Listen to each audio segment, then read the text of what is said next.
Hello friend, स्वागत है आपको अपने YouTube channel study with student में। फ्रेंड, आज की वीडियो में हम बात करेंगे हिंदी साहित्य के महत्वपूर्ण प्रश्नोत्तर के बारे में।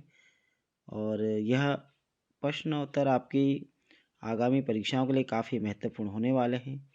और यह आपकी उत्तराखंड एलटी के लिए और अदर स्टेट का जो एलटी, टीजीटी, पीजीटी के लिए काफ़ी महत्वपूर्ण है, जिनका भी हिंदी साहित्य होगा।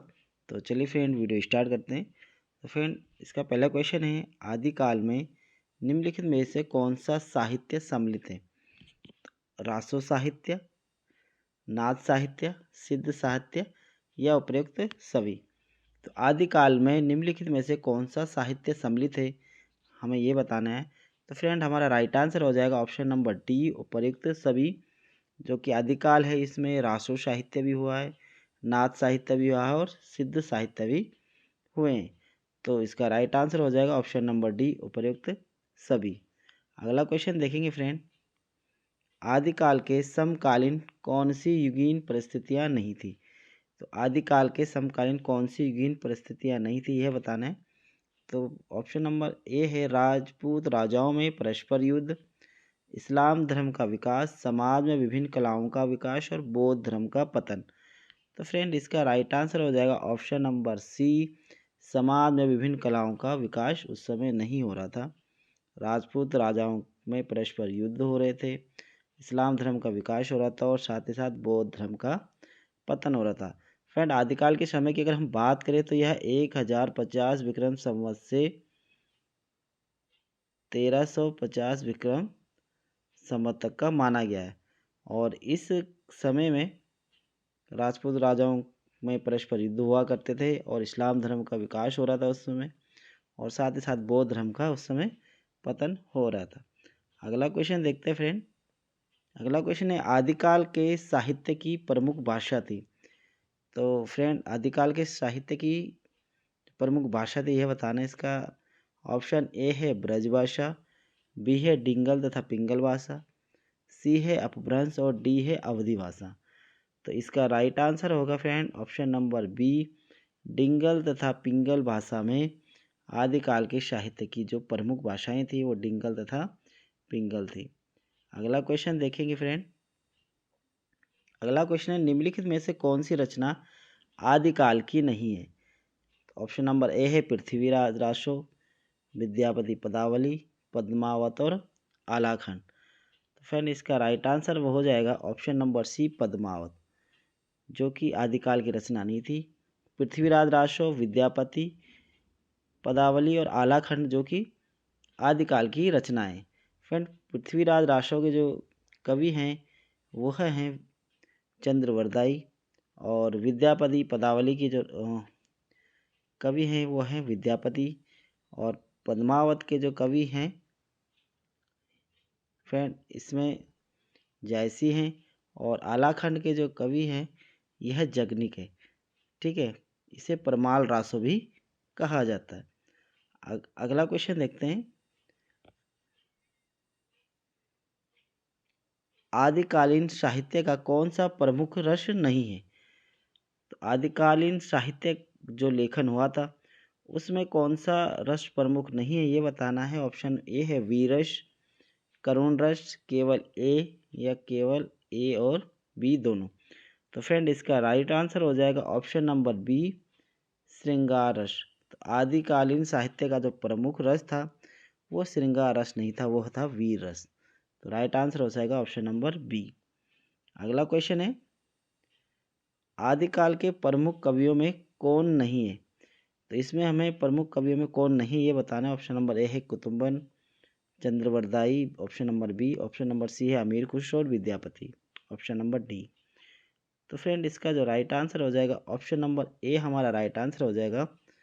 कुतुम्बन जो कि आदिकाल के कवि नहीं थे, अमीर खुसरो, चंद्रवरदाई और विद्यापति क्या थे, ये आदिकालीन प्रमुख कवि थे। अगला क्वेश्चन देखते हैं, आदिकाल के रासो साहित्य के संदर्भ में कौन सा कथन असत्य है? तो आदिकाल के रासो साहित्य के संदर्भ में कौन सा कथन असत्य है, यह बताना है।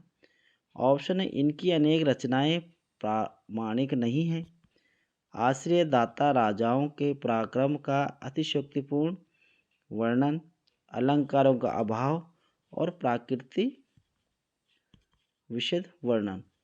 तो फ्रेंड इसका जो राइट आंसर हो जाएगा ऑप्शन नंबर सी, इसका राइट आंसर हो जाएगा अलंकारों का अभाव। तो आदिकाल के जो रासो साहित्य थे उसमें आदिकालों का अभाव था। और अगला क्वेश्चन देखते हैं फ्रेंड। अगला क्वेश्चन है, निम्नलिखित में से किस विद्वान ने पृथ्वीराज रासो को अप्रमाणिक काव्य ग्रंथ माना है?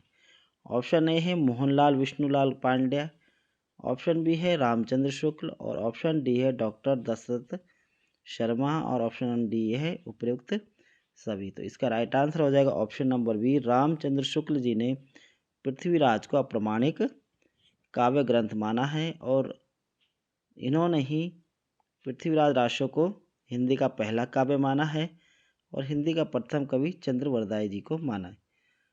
अगला क्वेश्चन देखते हैं। पृथ्वीराज रासो में वर्णित युद्ध वर्णन में पृथ्वीराज चौहान का किसके साथ युद्ध हुआ था? ऑप्शन ए है अलाउद्दीन, ऑप्शन बी है अकबर, ऑप्शन सी है मोहम्मद गौरी और ऑप्शन डी है महाराणा प्रताप। फ्रेंड इसका राइट आंसर हो जाएगा option number C, Mohammad Ghori के साथ पृथ्वीराज का युद्ध हुआ था। अगला क्वेश्चन देखेंगे फ्रेंड।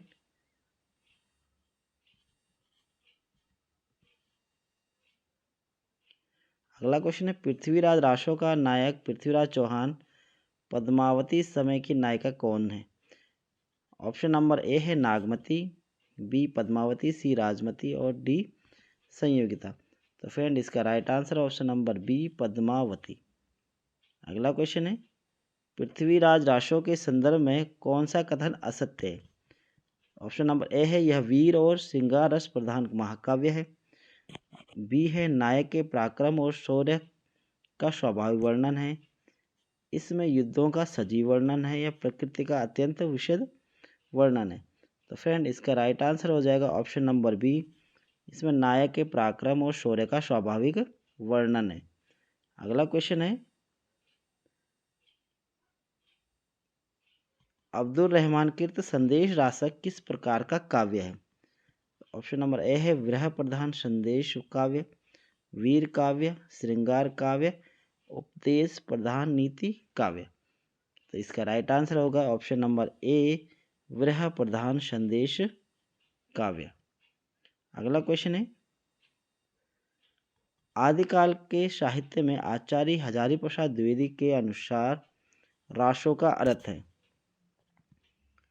ऑप्शन नंबर ए है विविध रसों का मिश्रित काव्य, बी है रहस्य परक काव्य, सी है रास अर्थात नृत्य परक काव्य और डी है वीर काव्य। तो फ्रेंड इसका जो राइट आंसर है ऑप्शन नंबर सी हो जाएगा रास अर्थात नृत्य परक काव्य। अगला क्वेश्चन देखते हैं। अगला क्वेश्चन है, सिद्ध साहित्य से तात्पर्य है। ऑप्शन है सिद्धि प्राप्त कवियों द्वारा रचित साहित्य, मंत्रों द्वारा सिद्धि प्राप्त कराने वाले साहित्य, व्रजयान परंपरा के सिद्धाचार्यों द्वारा रचित साहित्य और ऑप्शन नंबर डी है सिद्ध धर्म का साहित्य। तो इसका राइट आंसर है ऑप्शन नंबर सी, व्रजयान परंपरा के सिद्धाचार्यों द्वारा रचित साहित्य, जो कि सिद्ध साहित्य से तात्पर्य रखता है। अगला क्वेश्चन है, सिद्ध साहित्य के संदर्भ में कौन सा कथन असत्य है? तो सिद्ध साहित्य दोहा तथा चर्यापदों में है, यह सिद्ध साहित्य की भाषा पिंगल है, सरहपास सिद्ध साहित्य के आदि कवि हैं और सिद्ध साहित्य में सहज साधना पर बल दिया गया है। तो फ्रेंड हमें इन कथनों में कौन सा असत्य है यह बताना है। तो इसका राइट आंसर हो जाएगा ऑप्शन नंबर बी, सिद्ध साहित्य की भाषा पिंगल है। अगला क्वेश्चन है, आचार्य रामचंद्र शुक्ल ने वीर गाथा काल नाम का क्या आधार माना? ऑप्शन नंबर ए है वीर गाथाओं की प्रचुरता, ग्रंथों की प्रसिद्धि, डिंगल पिंगल का प्रयोग या उपयुक्त ए और बी दोनों। तो आचार्य रामचंद्र शुक्ल ने वीर गाथा काल का नाम का क्या आधार माना है? इसका राइट आंसर है ऑप्शन नंबर डी, उपयुक्त ए और बी दोनों। तो इसमें वीर गाथाओं की प्रचुरता थी और ग्रंथों की प्रसिद्धि थी। अगला क्वेश्चन है, निम्नलिखित में से कौन आदिकाल की काव्य प्रवृत्ति नहीं है? ऑप्शन है प्रबंध और मुक्तक काव्य की रचना, धार्मिक साहित्य की रचना, प्राचीन खड़ी बोली का प्रयोग, वीर रस तथा श्रृंगार रस की प्रधानता। तो इसका राइट आंसर है ऑप्शन नंबर सी, प्राचीन खड़ी बोली का प्रयोग। अगला क्वेश्चन है, निम्नलिखित में से कौन विषम संयोजन है? तो इसमें कौन सा युग्म संयोजित नहीं है यह बताना है। ऑप्शन ए है नीति काव्य विद्यापति, जगनिक राशो काव्य, नाथ साहित्य गोरखनाथ, पहेलियाँ तथा मुकरियाँ अमीर खुसरो। तो फ्रेंड पहेलियाँ तथा मुकरियाँ अमीर खुसरो की हैं। अमीर खुसरो ने पहेलियों और मुकरियों का रचना की है। ठीक है।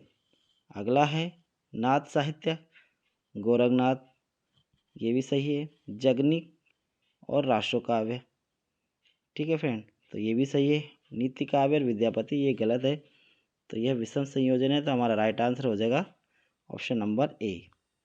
अगला क्वेश्चन देखते हैं। अगला क्वेश्चन है, सिद्ध कवियों की प्रतीकात्मक भाषा को क्या कहा गया है? ऑप्शन है अपभ्रंश, प्राकृत, सांध्य भाषा और खिचड़ी भाषा। तो फ्रेंड इसका जो राइट आंसर है ऑप्शन नंबर सी है, सांध्य भाषा सिद्ध कवियों की प्रतीकात्मक भाषा को कहा गया है। अगला क्वेश्चन है, आदिकालीन हिंदी साहित्य में किस प्रवृत्ति का अभाव है? भक्ति का, राष्ट्रीय चेतना का, श्रृंगार का और प्राकृतिक चित्रण का। तो जो आदिकाल की जो हिंदी साहित्य की प्रवृत्ति है उसमें अभाव पाया जाता है राष्ट्रीय चेतना का। तो इसका राइट आंसर हो जाएगा ऑप्शन नंबर बी।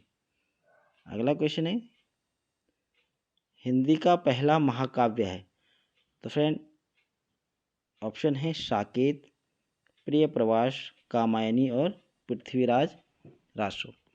तो फ्रेंड इसका जो राइट आंसर होगा ऑप्शन नंबर डी हो जाएगा, पृथ्वीराज रासो हिंदी का पहला महाकाव्य है। फ्रेंड पृथ्वीराज रासो के जो रचयिता है वो चंद्रवरदाई है। इसी तरह अगर हम बात करें साकेत, तो यह मैथिली शरण गुप्त की रचना है और उन्हें राष्ट्रकवि भी कहा जाता है। प्रिय प्रवास की बात करें तो ये अयोध्या सिंह उपाध्याय हरिओद की रचना है और कामायनी जो कि जयशंकर प्रसाद जी की रचना है। अगला क्वेश्चन देखते हैं फ्रेंड। अगला क्वेश्चन है, विद्यापति रचित पदावली की भाषा है? Option number A Sanskrit, B है अपभ्रंश, सी है मैथिली और डी है ब्रज। इसका राइट आंसर हो जाएगा ऑप्शन नंबर सी, विद्यापति की जो पदावली रचना है वो क्या है? मैथिली। अगला क्वेश्चन है, सिद्ध एवं नाथ कवियों से सर्वाधिक कौन प्रभावित है? ऑप्शन ए है कबीर, बी जायसी, सी सूरदास और डी तुलसीदास। तो इसका राइट आंसर हो जाएगा ऑप्शन नंबर ए, कबीर जो कि नाथ कवियों से सर्वाधिक प्रभावित है। अगला क्वेश्चन है, रासो काव्य का प्रधान रस वीर है और दूसरा मुख्य रस कौन सा है? ऑप्शन ए है शांत, बी है श्रृंगार रस, डी है रौद्र रस और डी है विभत्स रस।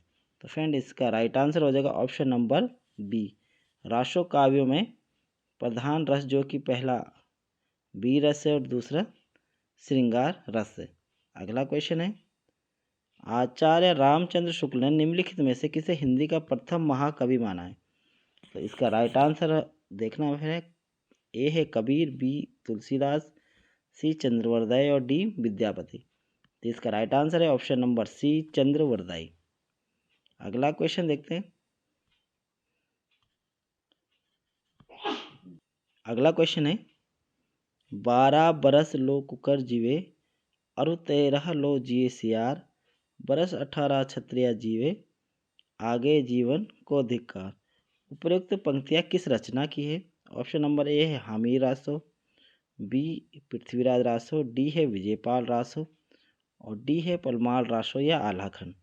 तो इसका राइट आंसर है option number D, Parmal Raso की पंक्तियाँ। परीक्षाओं में काफ़ी बार पूछी जा सकती है इस तरह की पंक्तियाँ। अगला क्वेश्चन है, गोरखनाथ किसके शिष्य थे? ऑप्शन ए है मत्स्येंद्र नाथ, बी है चौरंगीनाथ, डी है गोपीचंद और डी है भरथरी। तो इसका राइट आंसर है ऑप्शन नंबर सी, मत्स्येंद्र नाथ गोरखनाथ जो कि मत्स्येंद्र नाथ के शिष्य थे। अगला क्वेश्चन है, गोरखनाथ का संबंध किस परंपरा से है? सिद्ध साहित्य, जैन साहित्य, नाथ साहित्य या रासो साहित्य। तो फ्रेंड इसका राइट आंसर है ऑप्शन नंबर सी, नाथ साहित्य से गोरखनाथ का संबंध है। अगला क्वेश्चन है, भरतेश्वर बाहुबली रास रचना के लेखक है। तो फ्रेंड ऑप्शन है मुनि जिन विजय, शालिभद्र सूरी, देवसेन और विजयसेन। तो इसका जो राइट आंसर है ऑप्शन नंबर बी है, शालिभद्र सूरी जो है भरतेश्वर बाहुबली राज रचना के लेखक है। अगला क्वेश्चन है, सरहपा किस काव्य धारा के प्रमुख कवि हैं? ऑप्शन है सिद्ध साहित्य, बी नाथ साहित्य, सी जैन साहित्य और डी राष्ट्र साहित्य। तो फ्रेंड इसका राइट आंसर है ऑप्शन नंबर डी, रासो साहित्य। तो सरहप्पा जो कि रासो साहित्य के प्रमुख कवि हैं। तो फ्रेंड ये थे हिंदी साहित्य के महत्वपूर्ण प्रश्नोत्तर जो कि आपकी एलटी हिंदी के लिए काफ़ी महत्वपूर्ण है। आपको फ्रेंड वीडियो कैसी लगी कमेंट बॉक्स में जरूर लिखना, और इसी तरह की वीडियो पाने के लिए चैनल को सब्सक्राइब करें, साथ ही साथ बेल आइकन प्रेस कर लें ताकि मैं जो वीडियो बनाऊँ उसकी नोटिफिकेशन आप तक पहुँच सके। धन्यवाद।